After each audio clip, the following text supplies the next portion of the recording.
ଆମର ଦାବି ପୂରଣ ହଉ ରାବିତ ସାରା ରୁହନ୍ତୁ ଆମର ଦାବି ପୂରଣ ହଉ ସାରା ଆମର ଦରକାର। ମୋ ନାଁ ଲକ୍ଷ୍ମୀପ୍ରିୟା ତରାଇ, 10ମ କ୍ଲାସ୍। ସାର୍ ଯେତେବେଳେ ଆମ ସ୍କୁଲକୁ ଆସିଥିଲେ ଆମର ବି କୋର୍ସ ସରିନଥିଲା, 9 କ୍ଲାସ୍ରେ ବହୁତ ଖରାପ ମାର୍କ ରହିଥିଲା। ତେଣୁକରି ଆମେ ଚାହୁଁଛୁ କି 10 କ୍ଲାସ୍ରେ ବି ଆମର ଏଥର ଏକ୍ଜାମ୍ ଯେଉଁ ହେଇଥିଲା ଭଲ ହେଇଥିଲା। ସାର୍ଙ୍କ ପାଇଁ ଆମେ ସାର୍ଙ୍କ ପ୍ରତି ବି ଆମର ବହୁତ ଭଲ ପାଇବା ଅଛି। ସେଥିପାଇଁ ସାର୍ ଆମେ ଚାହୁଁଛୁ ଯେ ସାର୍ ନ ଯାଆନ୍ତୁ, ଆମର ପୁଣି ଆଗକୁ କୋର୍ସ ଆସୁଛି, ଆମେ କ'ଣ କରିବୁ। ସାର୍ ସେଥିପାଇଁ ଆମର ରହିକି କୋର୍ସ ସାରନ୍ତୁ, ଆମେ ସାର୍ଙ୍କୁ ଏତିକି ଅନୁରୋଧ କରିବୁ।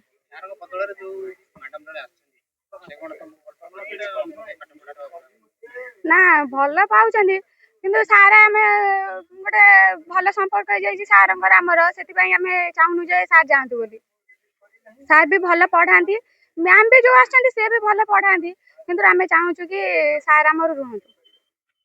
ପଢୁଛି ଆଉ ଆମ ପ୍ରିୟବ୍ରତ ସାର୍ ଆମର ଯେତେବେଳେ 9th କ୍ଲାସ୍ ହେଇଥିଲା, ଅଧା ଯେତେବେଳେ ହେଇଥିଲା ଆମର ପ୍ରିୟବ୍ରତ ସାର୍ ଆସିଥିଲେ।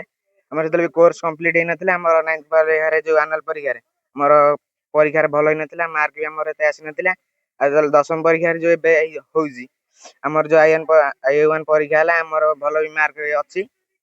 ଆଉ ଏମିତି ଯଦି ଆମର ଗୋଟେ ଭଲ ସାର୍ ଯଦି ଆମ ସ୍କୁଲରୁ ପଳେଇବେ, ଆମର ବି ଆର ମାସ ଆମର ସେପ୍ଟେମ୍ବର ମାସରେ ଆମର ହାପିଅଲି ପରୀକ୍ଷା ଆସୁଛି। ଆମେ କ'ଣ କରିବୁ ଆମର ଯଦି ଆମର ଭଲ ସାର୍ ପଳେଇବେ? ସ୍କୁଲରେ ସବୁବେଳେ ଏଇ ବାଗିଆ ଅସୁବିଧା ହେବ, ଆମର ବି ଅନ୍ୟ କୋର୍ସ ସବୁବେଳେ ପଛେଇବ। ବହୁତ ବଢିଆ ସାର୍ଙ୍କ ପ୍ରତି ଆମର ଯୋଉ PMC ଫଙ୍କସନ ଯେତେବେଳେ ହେଇଥିଲା, ସାର୍ ବି ତାଙ୍କର ବହୁତ ଅଛି, ତାଙ୍କର ଯୋଗଦାନ ବହୁତ ଅଛି। ଆମର ଷ୍ଟେଟ୍ ଲେଭେଲ ବି ଆମର ପିଲା ଯାଇଛନ୍ତି।